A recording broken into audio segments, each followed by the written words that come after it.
तो hey everyone, कैसे सभी? क्या 10th के बाद साइंस, आर्ट्स और कॉमर्स की फैकल्टीज होती है पढ़ने के लिए क्या? तो भैया ऐसा नहीं है। 10th के बाद बहुत सारी फैकल्टीज होती है, बहुत सारी कोर्सेज होती है जिससे तुम पढ़ सकते हो और अपने फ्यूचर में, अपने लाइफ में बहुत अच्छा कर सकते हो। तो जो भी बच्चे ये सोचते हैं कि 10th के बाद हमारे पढ़ने के लिए सिर्फ साइंस, आर्ट्स और कॉमर्स है, वो गलत सोचते हैं, क्योंकि 10th के बाद बहुत सारी कोर्सेज होती है पढ़ाई करने के लिए। जितना तुम नहीं सोच पा रहे हो उससे भी कई गुना ज़्यादा अधिक कोर्सेज होती है। लेकिन उस कोर्सेज में से किस किस कोर्स का फ्यूचर में डिमांड बहुत ज़्यादा होने वाला है, फ्यूचर बहुत ज़्यादा ब्राइट होने वाला है, फ्यूचर बहुत ज़्यादा बेस्ट होने वाला है, उसको ध्यान में रखते हुए मैं कुछ कोर्सेज आज लेके आया हूँ जो मैं आज इस वीडियो के अंदर बतलाने वाला हूँ, जिसका फ्यूचर बहुत ज़्यादा बेस्ट है, ब्राइट है और फ्यूचर का डिमांड बहुत ज़्यादा है। और यकीन मानो, अगर अपने 10th के बाद तुम इस कोर्सेज में से किसी कोर्स को तुम सेलेक्ट करते हो पढ़ाई करने के लिए, तो तुम्हारा आने वाला फ्यूचर, आने वाला लाइफ बहुत ज़्यादा बूम कर जाएगा और बहुत बड़े से बड़े चीज़ों को तुम अचीव कर सकते हो।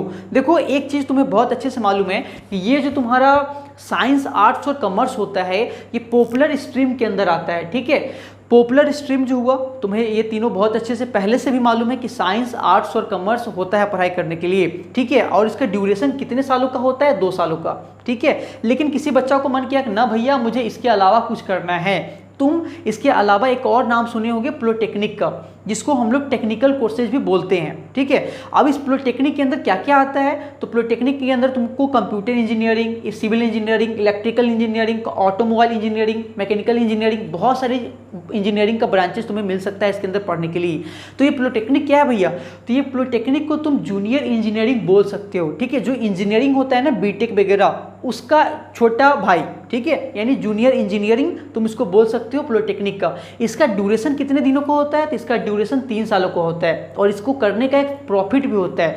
अगर कोई बच्चा पॉलिटेक्निक करता है कि इसका प्रॉफिट क्या है कि सबसे पहला तो ये तुम्हें 3 साल का है, और इसका प्रॉफिट है कि जब तुम इसके बाद बीटेक करोगे, यानी इंजीनियरिंग करोगे, तो वो तुम्हारा बीटेक ऐसे होता है 4 सालों का, लेकिन अगर जो बच्चा पॉलिटेक्निक किया हुआ होता है उसके लिए वही बीटेक हो जाता है 3 सालों का, यानी ये प्रॉफिट हो जाता है, 1 साल कम हो जाता है। ठीक है, लेकिन मान लो कि कोई कहेगा कि भैया मैं तो साइंस लेके पढ़ाई किया था, तो क्या मैं बीटेक या इंजीनियरिंग नहीं कर सकता हूँ क्या? तो कर सकते हो, लेकिन तुम्हारे लिए जो बच्चे साइंस लेके पढ़ाई किए हुए हैं, तो उनके लिए ये जो बीटेक होगा वो 4 सालों का होगा, और जो पॉलिटेक्निक करके पढ़ाई करके आ रहे हैं उनके लिए बीटेक कितने सालों का होगा? 3 सालों का होगा। ठीक है, तो ये बातें तुम्हें समझ में आ चुकी होगी कि पॉलिटेक्निक भी एक कोर्स होता है और इसको भी लेके तुम आगे अपने फ्यूचर में पढ़ाई कर सकते हो।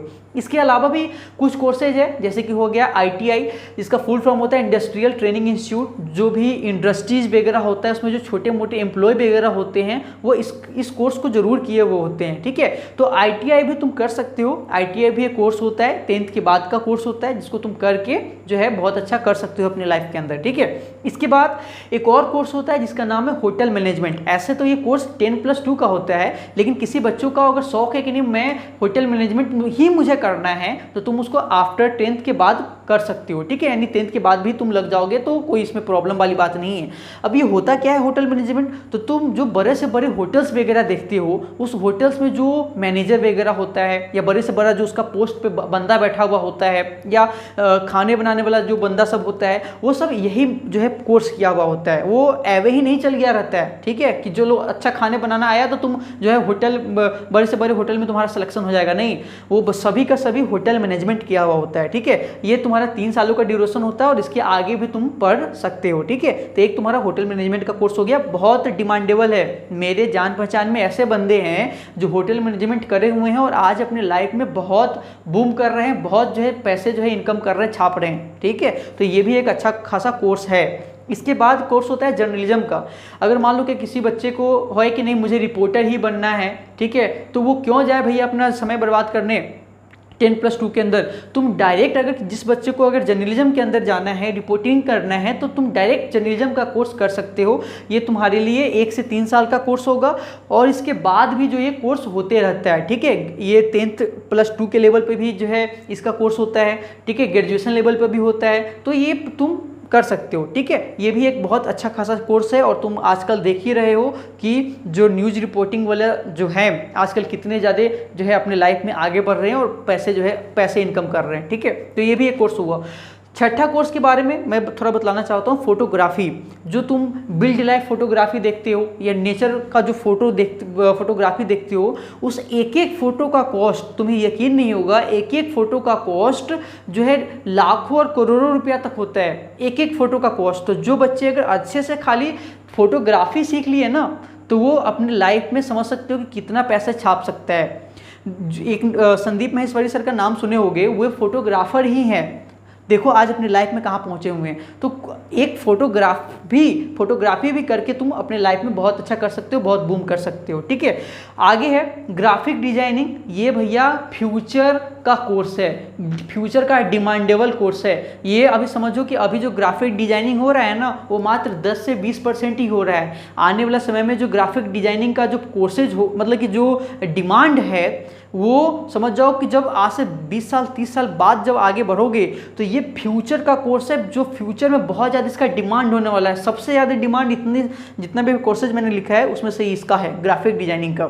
ठीक है, ये टोटल 1 साल का होता है। उसके आगे भी तुम सीखना चाहो तो सीख सकते हो, इसको और एक्सपेंड कर सकते हो।